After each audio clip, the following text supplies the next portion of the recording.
Welcome to 4C Radio. We are broadcasting from the central campus of Christ University, Bengaluru. 4C Radio is brought to you by the Department of Media Studies, Christ University. For all those looking for a platform focused on communities, commons, climate, and communication, this is the place to be. What's more, the station is run by a diverse community of students and dedicated faculty members. Tune in to experience hard-hitting interviews, fact checks and myth busting, on-ground stories, campus news, and more.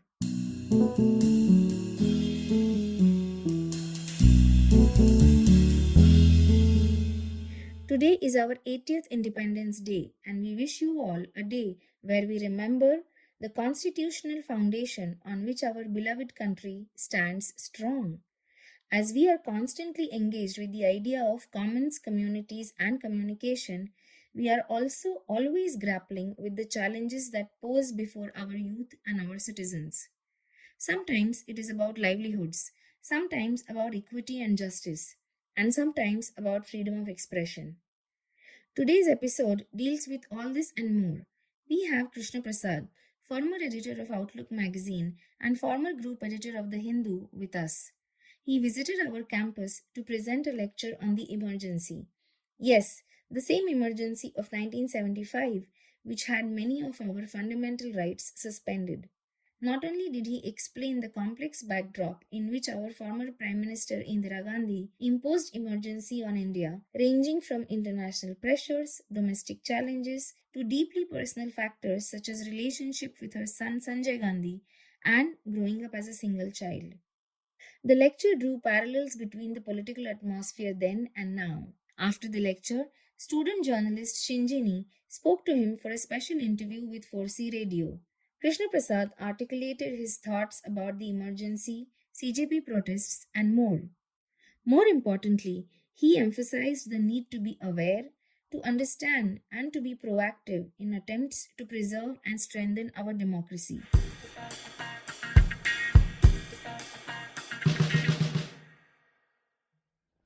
Hi, sir. I would like to start where you ended today's lecture about parallels. My question to you would be, what do you think are the parallels between today's time, the current scenario, how it's going, and the emergency? If you could elaborate a little bit. Well, the biggest parallel you see is how every institution that collapsed in the emergency of 75 has collapsed and worse in 2026 or since 2014 to 2026. So I think you can see the collapse spread across the judiciary, across the bureaucracy, across the police forces, across the armed forces, across the media, across academia, across universities, across institutions, across factories, across, you name it. There is not a single place which does not have a parallel which you saw in 1975. So the parallels are huge. The parallels are also of apathy of the people as compared to 1975. The complicity of institutions, the complicity of the media as opposed to 1975. So you see a number of points where the India's first dictatorship, as 1975 is called, has parallels with this current undeclared emergency, which has gone on and seemingly has no end to it. So I think the parallels are huge, parallels are obvious. Our complete lack of empathy for people who are facing torture, jail, punishment is just astonishing. I mean, somehow Umar Khalid can go on to be in jail for 6 years without trial, and we have no compunctions as opposed to 75. Somehow Sanjeev Bhatt can be in jail forever, and we have nothing to say. Somehow a Father Stan Swami can be denied a straw, and we are happy. Somehow, university is being destroyed. We are somehow happy. Somehow we are so happy about so many things, about the constitution being played around with, with crazy amendments being sought to be introduced on delimitation, on women, on women's reservation, and so on. So, what seemed to be quite uncharacteristic of Indian democracy in 75 to 77 seems to have become par for the course in this new India, which is unbelievable, especially if you have any understanding of what happened in 75. Then at least people were able to not come out on the streets and protest because there was not too much awareness of these things. But the parallels are just way too much. I mean, you encounter them every single day. The complicity of the judiciary then and now, the silence of the judiciary then and now, the bone cringing complicity of the bureaucracy then and now. It's incredible. I mean, we had questions in 75 about small election expenses or the government and its officers being used for election purposes, but we have no questions today about anything. The parallels are obvious. The parallels are, governments and political parties being destroyed, in the name of democracy by the ruling party. Opposition parties being broken up, MPs being purchased left, right, and center like vegetables. So you never saw some of those things, but these are all things which we are facing on a day-to-day basis. I think it's very visible, it's in our face, and I think it takes an enormous amount of apathy not to respond to it unless you want this to happen. That makes sense, sir. And talking about student agitations and talking about where there is apathy, there is also a movement that has been growing in the wake of the CJP protest that has been picking up for the last month or so. How do you see the recent student movements compared to the movements of Gujarat, Bihar, and several other places that were happening in 1970s? Well, I am unfortunately not a big fan of CJP. I suspect its credentials fully. I am a cynic, I am a journalist. I see the glass half empty. And as one of the few people who saw what the Aam Aadmi Party was before it became what it became, I am happy to report that Aam Aadmi Party became exactly what I suspected it to be. And I do believe CJP is exactly that. So it is a cover for diverting your attention from who stole the money from Ayodhya. It's a cover for a number of things, from SIR, from anything else that's happening in the country. So it's a very convenient protest. It is of course a very important protest to against the stupid education system we have and the education examination system we have. It's legitimate. But there are a number of bigger, more important issues. I mean, cars of people being destroyed by the use of absolutely adulterated petrol, adulterated with so-called ethanol, with no accountability, So there are a number of big issues before us, and I think the CJP thing has been done beautifully to distract your attention from that. There are a number of ministers who really deserve to resign much before Dharmendra Pradhan. I can tell you for sure. The foreign minister has plenty to explain. The finance minister has plenty to explain. A number of ministers have a number of things to explain. And most of them are absolutely unqualified, absolutely with no track record, with nothing to show. So there are others who can also be asked resignations of, including the Home Minister. Actually, he is the minister of whom you should ask the resignation for what is happening in Manipur, in Kashmir, in many other states, and what happened at the rally in Delhi. So to me, as a cynic, as a journalist who foresaw the AAP phenomenon, I can say without a trace of doubt, looking at the history of CJP's founders, that I suspect its motives very much. It's what we call a facade, for that. That said, there's no question that student protests are important, but we should not put give all the credit to the CJP. There were people beyond CJP who took part, So you don't need to dignify this by consistently talking of CJP which cannot even spell the word Janta properly. So I think we should be a little more circumspect in the way you look at CJP. But I think what you should be really worried and concerned about is that in 1975, in the challenge to India's emergency came from students. It started with students. They were critical to the emergency movement in Gujarat, in Bihar, in Delhi, in a number of places. For example, Arun Jaitley, who was chairman of the Delhi University Students Association, he was a very critical part to the protests. Sitaram Yechuri, who was of the CPIM, is a very famous figure during the emergency for protesting the emergency. In fact, he had the courage to come in his kurta pajama and protest in front of Indira Gandhi's house. And she had the grace to invite him to accept the petition and invite him home for a cup of tea. Have you seen any prime minister today invite any student leader to come in and have a cup of chai? Unfortunately. And has any chaiwala offered a chai to anybody? Okay, so I think the fact that these students were very critical to the emergency moment, they were the flashpoint. Jayaprakash Narayan had retired from politics long back in 1952. He bounced back in 74 because he sensed an opportunity. Okay, and therefore he took the leadership of the students' movement. Otherwise, where was Jayaprakash Narayan? Okay, don't forget that the ABVP was behind the protests in Gujarat. The Jan Sangh was behind the protests in Bihar. So in many ways, I do believe CJP comes from a similar pedigree.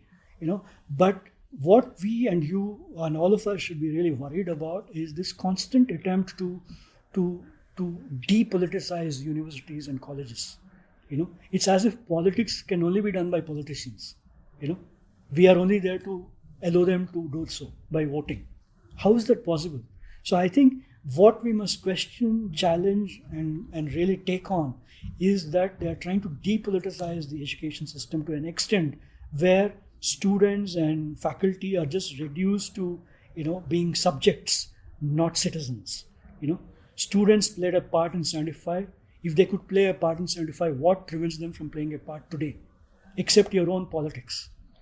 So when the Chief Justice of India, who deserves all credit and perhaps deserves a Bharat Ratna for starting this movement, on what basis does the Chief Justice of India say that don't politicize this, or we will not deal with this issue, and so on. So I think what we should question is this. I think politics is endemic to every one of us, to a vegetable wala, to a chai wala, to an auto rickshaw guy, to a canteen guy. Every one of us need to be interested in this process. It's not only politicians. If only politicians are interested in politics, we'll see the kind of country we are already in today. So I think while we must welcome the tiny role CJP may have played, we must give credit to a lot of students who vented out their frustrations at the kind of education system we have, at the kind of exams we have, at the kind of leaks we have, at the kind of joblessness they face, especially with AI coming and even jobs shrinking further. So I think whilst we must give a little credit, we must underline and ask why students should not discuss politics, why these issues should not be politicized. It should be politicized because each one of us is a political animal. So I think we must be somewhat circumspect, but yet ask tough questions. Where did Arun Jaitley come from? He didn't land from the skies. He was an ABVP guy who became a student leader, who became a politician. Many of these leaders will trace. For example, Lalu Prasad Yadav. He was the chairman of the Chhatra Sangharsh Samiti in Bihar, which was then taken over by Jayaprakash Narayan. Nitish Kumar and Lalu Prasad were part of the very students' movement which Jayaprakash Narayan then hijacked. Okay, so you'll find all of these parallels. You'll also find that we must ask all these questions. There are lots of questions to ask, but the primary question we should ask is this how you treat students? Is this how you fire pellets into their brains? Is this how you fire in AK-47s in some other city? Under whose order? So you must ask these questions as to how come brutality has become so a new normal. Right. How did we accept this? If we could oppose the brutality of 75, it is your bounden duty to oppose the brutality of today, which is of a significantly high order. They have no concern for privacy. They are using AI to look at your face. They are basically branding you as a protester. They are harassing you. They are taking you to court. They are filing FIRs. How is it okay? If it was not okay, then how is it okay today? You must ask these questions, and ask not just the students or partisan players, but as normal citizens who have a stake in this system. This is nobody's property, you know. So I think CJP and all is okay. I have my doubts. I'm willing to be corrected, but I have just no doubt, having seen pictures of these fellows, having seen their tweets as to where they come from, what they stand for, and no amount of spin is going to take this out of me. Sir, talking about a journalist's cynicism and the onus on the people who are in the profession to cover all sides of a story and not like show one specific narrative, what would you have to say to the students, and like especially because you mentioned that like students should be raising these questions, and like, you know, so what would you have to the students who are studying journalism right now? What should be the course of action now in today's time? Well, it's a long story. I mean, there's no one answer to these questions. But obviously, you have been shown a way. You've been shown a way in a very amazing manner as to what student power can achieve. You know, we saw this same student power bring down Indira Gandhi. You know, and I think utilizing that student power, utilizing your voice, utilizing all the avenues that you have. You see, back then, students had just a couple of ways of protesting. It was going out on a strike, bunking class, surrounding somebody's house, shouting slogans. But today you have the luxury of so many technological platforms. You have the luxury of getting your voice heard far and wide, not just within the vicinity. So I think you have a number of avenues, you have a number of platforms, you have a number of ways which have been shown in Nepal, Sri Lanka, Bangladesh, Ukraine, Brazil, Turkey, Hungary. You have a number of countries from where you can learn how to channelize this youth power to achieve what you want. What is it that you want? You want a decent living. You want a decent job. You want a decent life. That's not a very high thing to ask for, So achieving those things, and this need not just be at some prime ministerial level, I think you young fellows who are in college, you should use your voice, your phone, your skills to demand action and activity and accountability on things which are germane to you within your college, just outside your college, in your locality, with your PG wala, Unless you are able to achieve this at your local level, what's the point of thinking of prime ministers, chief ministers?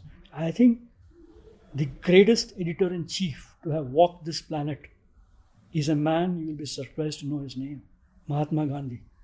He was the editor of Young India, he was the editor of Navjivan, Harijan. Okay? He said, be the change you want to see. If you want to see change, you be that change. You make those things happen. Don't expect it all to be told to you by some media house, by some activist, by some politician, or by your parents, heaven touchwood, but you must use your voice, use your platform, use your skills, use your ingenuity, and there are very many things to protest about. I mean, you just can't be happy with everything just because you've still got 3 GB in your phone, or you've got a movie to watch, or there's a concert to attend. That's not life. That is life. Nice in life, but that's not life. There's more to life than just yourself. Thinking beyond yourself is the prerequisite of any young journalist or any responsive citizen. You have to think beyond yourself about other people.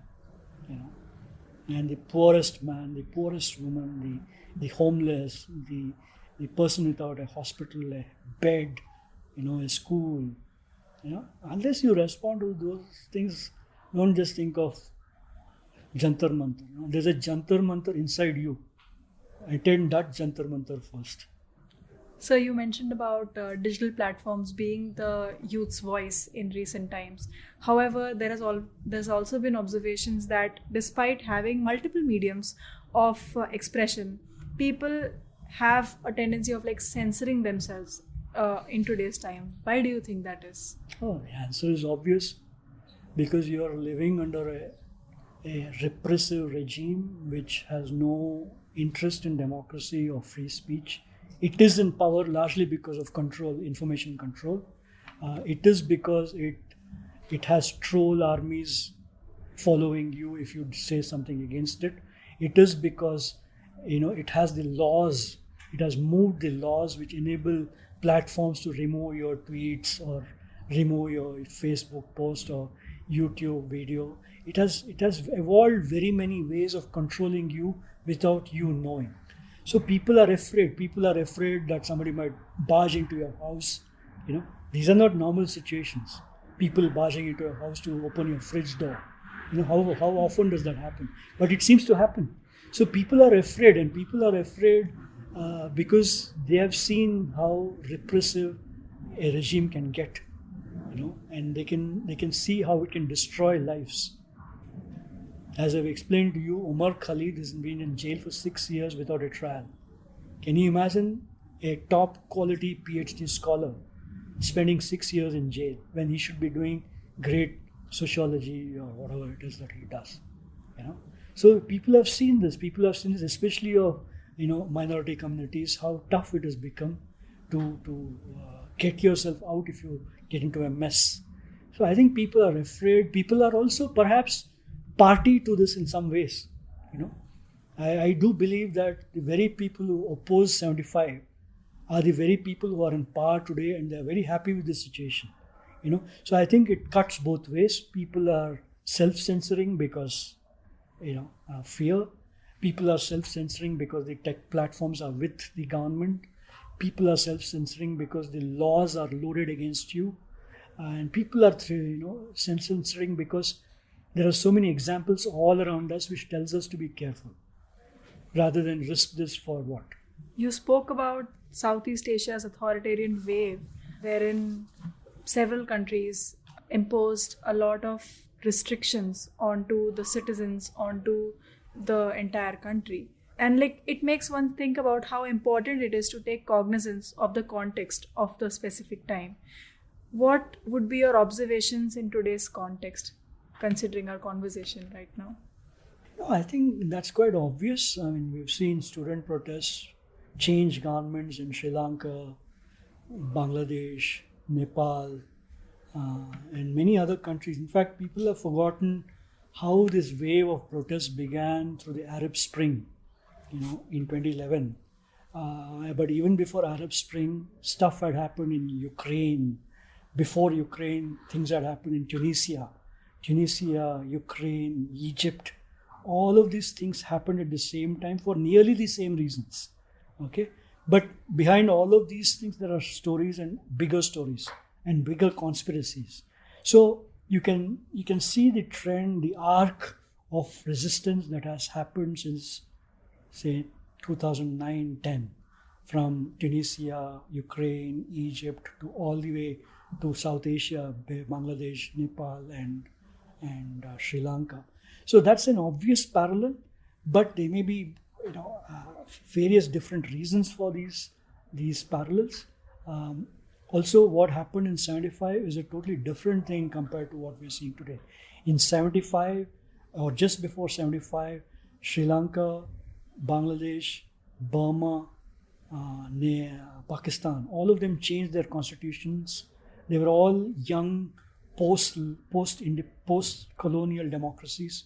All of them had new constitutions or amended their constitutions to curtail fundamental rights, to jail citizens, to impose censorship, to keep a certain political party or a political leader in power. That was a very different thing.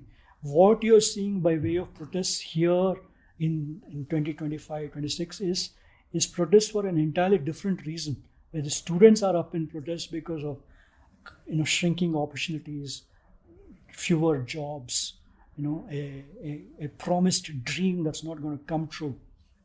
You're seeing all that. And in India, in many ways, it's absolutely opportune time for a protest like that, simply because the future is staring us in the face. An economy in shatters, a foreign policy in shatters, a domestic politics which is completely divided and polarized. You can see how young people are frustrated. You have had the highest unemployment in India since 1974. So you've seen a number of factors which are all opportune and well placed for young people to react. In fact, why should only young people react? Even older people should react, but I think older people are looking at WhatsApp. But I think the time is opportune for people to stand up. You must want to learn some lessons and add your voice to this. And so what you can learn from these 3 South Asian countries is that each one counts. You're not looking at the same situation or the same conclusion here, because it's a very big country, very different forces, very different states. This state is not similar to any state, or the other state is dissimilar to every other state. So everything is different, heterogeneous, multilingual, multi-regional, multi-religious, multiracial country like this is not so easy to for it to become a Bangladesh or Nepal or Sri Lanka. But that does not prevent you from standing up and making your voice counted. You must stand up. You must speak out. You must demand. You must seek accountability, and so on and so forth. I think it is in your hands, and I draw you back to my great friend Mr. Gandhi. Be the change you want to see. Thank you so much for being here, sir. It was you. a great conversation. Thank you very much. Thank you. My pleasure.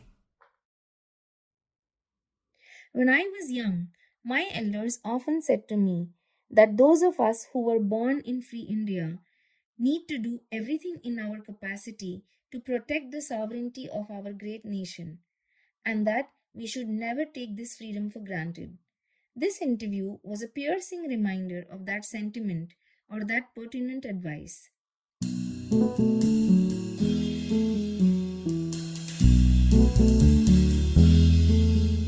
Thank you for listening to this podcast. As always, stay curious and tune in for more. This episode was hosted by Prachi and the interview was done by Shinjini. It was edited by Guru Aditya and illustrated by Vernika Singh. Please write to us and follow us on X, Instagram and LinkedIn. And once again, a very happy Independence Day to you all.